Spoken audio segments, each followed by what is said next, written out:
You're driving me. Down the ramp on game day or across the stage at graduation, every ticket you buy to a Bulldog game makes possible my scholarship and my chance later on to impact our local economy. 80% of Fresno State graduates stay here to do just that.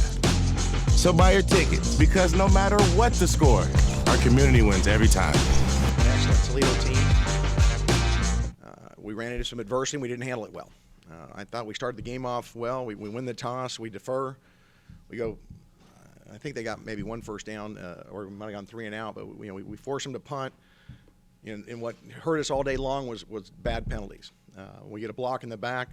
We got to start a drive back on our 18-yard line when we should have been at the 28.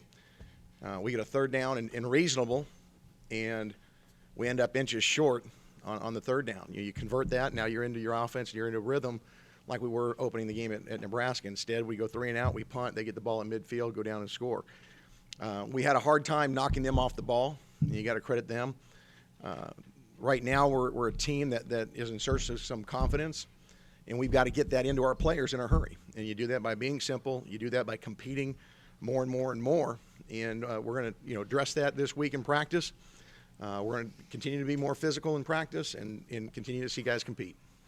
And what do those changes look like in practice? Does that mean more 11-on-11 where everybody's live? Absolutely. Right now, we have some guys that have earned starting positions going into the season, but aren't playing at the level we need them to. And so at certain positions, we're going to see when it's live who's making plays, and we got to continue to develop our guys. What was personally the most frustrating aspect of what you saw Saturday for you? Well, I think the most frustrating thing was knowing that we were capable of much more. I think at times when you're a young football team, not that that's an excuse, but guys don't have that confidence from having gone through and having success. So when you reach some adversity, not being able to overcome that. We've got to be able to do that. When you're on the road, you've got to generate your own juice. We tell our players that all the time. The crowd's not going to get you into it. You've got to do that. And, in that first half when we couldn't get first downs, it became self-fulfilling prophecy for the team. It was like, oh, we can't get a first down. It brought the enthusiasm level down, and you can't play unless you're playing fanatically. And we're going to try to simplify some things, and again, we're going to continue to compete. Our guys were upset yesterday like they should have been, just like the coaches were. They came out to practice with a resolve that we're going to get this thing fixed, and I'm looking forward to playing our next game. Let's go to the first question from Coach in the group. Coach, what would be your message to the Red Wave? Because you can say there's a feeling of something similar to last year, and that's last year. I understand the question, but this is a very different team than last year. I think if you look, when we poured through that tape, we wanted to make sure our guys were continue to compete, continue to fight. We didn't see guys loaf, and we saw some major busts, and we've got to get that cleaned up. You can't have missed assignments against a good team like that.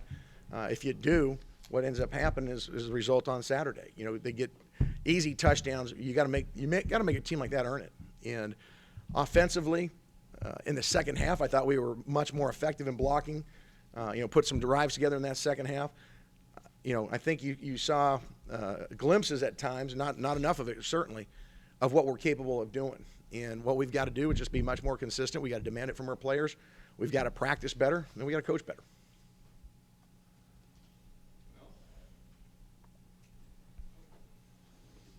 In the first half, when you're struggling offensively, just watching on TV, it just looked like your offensive line just could not block their defensive line. Did the film bear that out? And what can you really do to fix that? At this point, I know did you change the center and the left guard or anything? You address it a couple different ways. One with personnel, and we're trying to find the right combination of guys that can, match the physicality of who you're playing against. But the other thing is we got to continue to develop our guys. You got to address it in practice. You got to go more good versus good to make sure guys understand the speed of the game and the power of the game when you're playing somebody with a front as good as Toledo's. I said this before the game. That front for Toledo I thought was the best front we'd faced, including Nebraska's front, and I think that bore out on Saturday. We had more effectiveness blocking Nebraska's guys than these guys, and credit to Toledo. But we've got to get better. It's not an excuse. It's just the reality of where we're at right now. And our coaches are going to demand it from our players. We're going to continue to work hard. And I believe that this team is got all its goals ahead of us, and we can accomplish those. But we've got to get better in a hurry. And it started to practice yesterday, and it's going to continue tomorrow. I know everywhere in football, the backup quarterback's the most popular guy on the team. It's just how it is.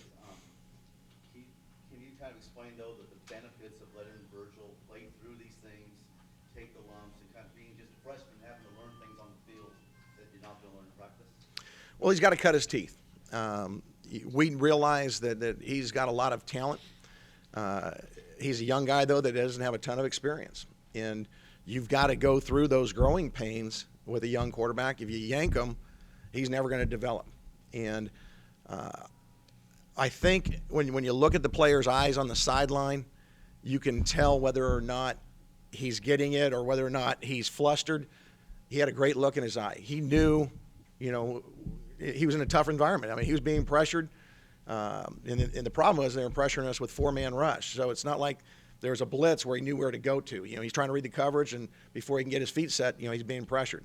I thought he did a good job with his legs and extending plays and getting some first downs with his legs. He's got that capability. And looking at our roster of quarterbacks right now, he's the best guy suited to lead our team, and that's what we believe in. Can you give an example maybe of this game where you saw him do something that you can see that he's learned something that maybe he didn't have in his first start or he didn't have last year? Well, I just like the way he responded the second half. We challenged our guys at halftime. We kept at it, and as I mentioned, making some first downs with his feet, making some throws. The two throws to Keyshawn I thought were really good throws. He's staying in the pocket when he needs to, but we got to get better at that. But you've got to have confidence in your front that you can stand in that pocket. And so making those decisions between when do I have to bail out and extend a play or stay in there and make that throw, that's difficult. And again, give Toledo credit. They did a really nice job with their front, and on the back end coverage-wise, they had some good players. Maybe that's something you guys you watch, because the need to be able to stay in the pocket when most plays happen. Yourself with your feet, but you need them healthy too. You can't just sit back. But how do you look at the film and kind of coach him through that when most of the time he's not running for fun, he's running for his life? Yeah, I don't know about for his life, but I understand your point. You learn from it. You go through that experience. You deal with what you see during the game. Then you come back and you watch the video when it's 72 degrees and there's no noise, and you go through it with your coaches. Hey, here's where the read should have been. You get to this back foot. We're expecting the timing of the route to be such that the ball's got to be delivered on time. There's always split-second decisions that have to be made, and that's why experienced quarterbacks like they have tend to do better. I mean, it's just the nature of it. And we realize that Chasen's going to be a really good quarterback. I think he's a good quarterback right now. He's got to get that experience to be a really good quarterback. Is there a road to that, though, how long you can let the learning go before maybe you have to see if someone else at some point down the road? How long can you afford to have a learning curve before you got to try to win games? Yeah, that's a fair question. I think as a coaching staff, we're going to play the guy that we feel gives us a chance on Saturday, because I think that's only fair to the seniors and to our fans and to everybody. And right now, that's who we feel is our guy, is Chasen. I understand the dynamic of everybody thinks the backup quarterback is good, and I feel really good about our backup quarterback. Zach has come in and done some nice things. But as we go through the entire evaluation from when both those guys were here in the summer, Chasen was clearly ahead, and if we get to that point where I don't believe he's leading the team very well, or he's frustrated and we're not able to generate the offense we need to generate, then we may have to make a change. But right now, we're not at that point. I mean, your defense played two pretty fairly encouraging games until Saturday. I mean, for lack of a better question, what in the heck happened now? I think we had way too many missed assignments, metal bus, things that we ran in practice, and quite frankly, I'm not sure why. I think we had maybe too much in, and we thought we were fairly simple as coaches. We executed in practice, but we got to the game, and we had some guys that didn't have much experience, but, sometimes when you get those young guys, They know what to do, but their body doesn't allow them to, whether it's nerves or whatever. In a team like Toledo with a veteran quarterback, they found those guys when we busted coverages. We had some busts there, and we had some busts up front where guys weren't fitting their gaps right. And when you get that, you start getting doubt everywhere on the defense. It's like, wait a minute, I'm doing my job, but the ball's thrown over our head, or I'm doing my job, but the ball was running inside of me. Then you start getting that doubt, and so now I got to play two gap. When you start having that happen, things start falling apart. And we got to a frustration level, I think, on defense. Our guys competed hard, but there was a frustration level and a lack of trust in the guys next to them that led to big plays. Are the missed tackles a symptom of that? Because when you watch on TV, we don't know what everyone's assignment is, but we can sure tell when someone misses a tackle or gets run. Well, we had 37 missed tackles on Saturday, and that's more than we had the first two games combined. Part of it, you got to credit them. They ran hard, but part of it is it's on us. We have got to be much more physical. We've got to down the football. We had guys not wrapping up. We had multiple guys to the point of attack, but we didn't finish. Well, we're going to finish in practice this week because we've got to get better at that, and that's our message to the team, that we're not at a point where we can just practice thud. We have got to become better tacklers and get guys that can prove it during the week of practice. I'm guessing kickoff return is going to be an emphasis this week? It is every week.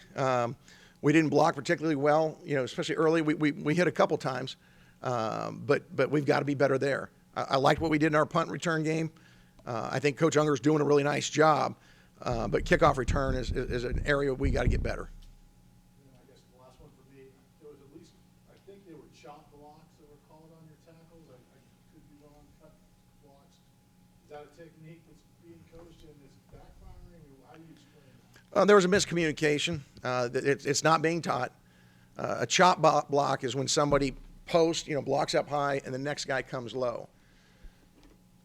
As we had practiced, the line's supposed to slide away and the back's supposed to cut the end.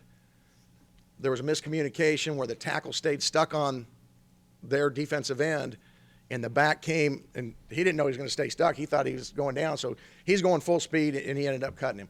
The other two low blocks, we have a disagreement, and we're sending those in.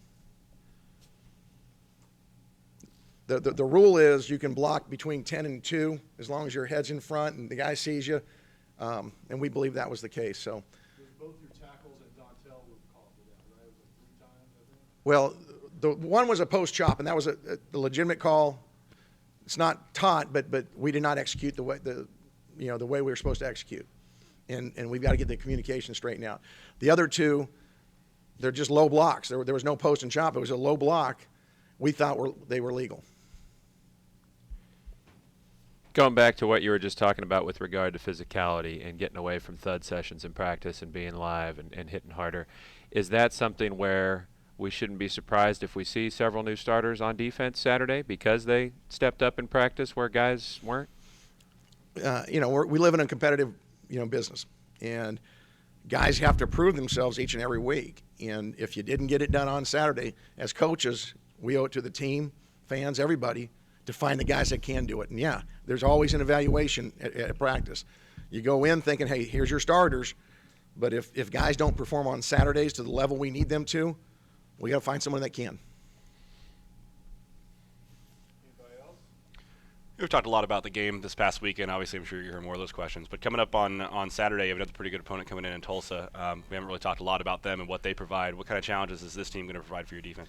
Well, first thing, and it's probably my nature as being a defensive coordinator, you look at this is an extremely wide open spread team, which should be no surprise. Coach Montgomery, their head coach, was the offense coordinator at Baylor when they put that system in with Coach Briles down at Baylor, and I think people have seen that success that Baylor's had.